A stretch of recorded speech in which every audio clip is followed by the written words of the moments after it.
nak dijadikan cerita, semalam masa turun apa ni daripada Genting Separ tu, turun bukit kan, laju sikit lah, tekan brake je, dia steering gegar.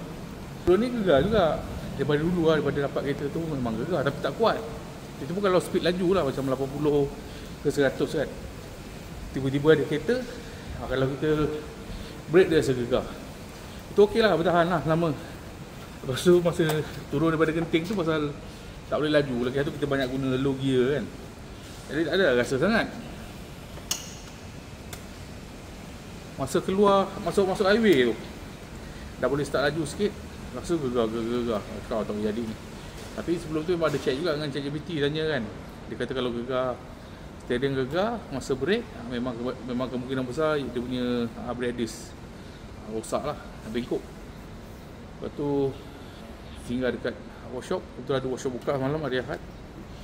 Dia kata kemungkinan memang brake disc bengkok.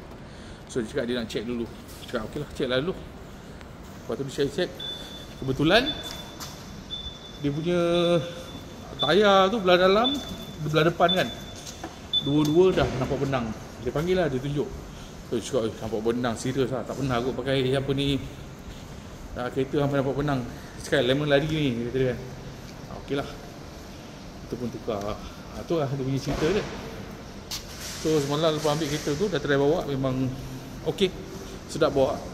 Cuma tak speeding lagi, tapi dah try lah, bawa laju sikit, tekan smooth je lah, macam kereta baru kan.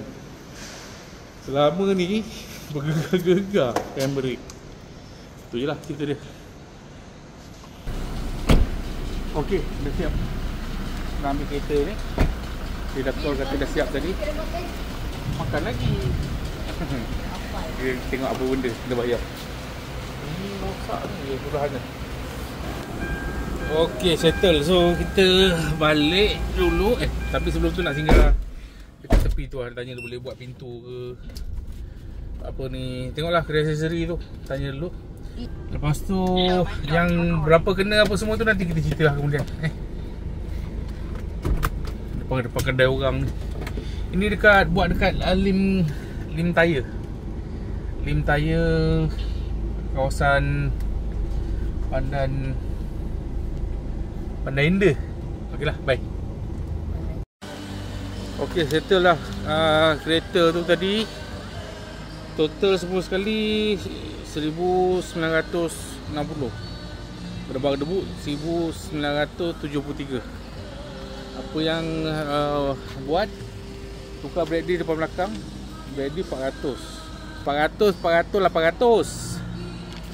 Lepas tu tayar 2 biji pasal dapat bunga dua-dua. Nak pergi check tadi, dia check sebiji 490,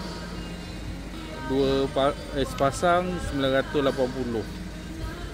Labor charge 120, alignment 100.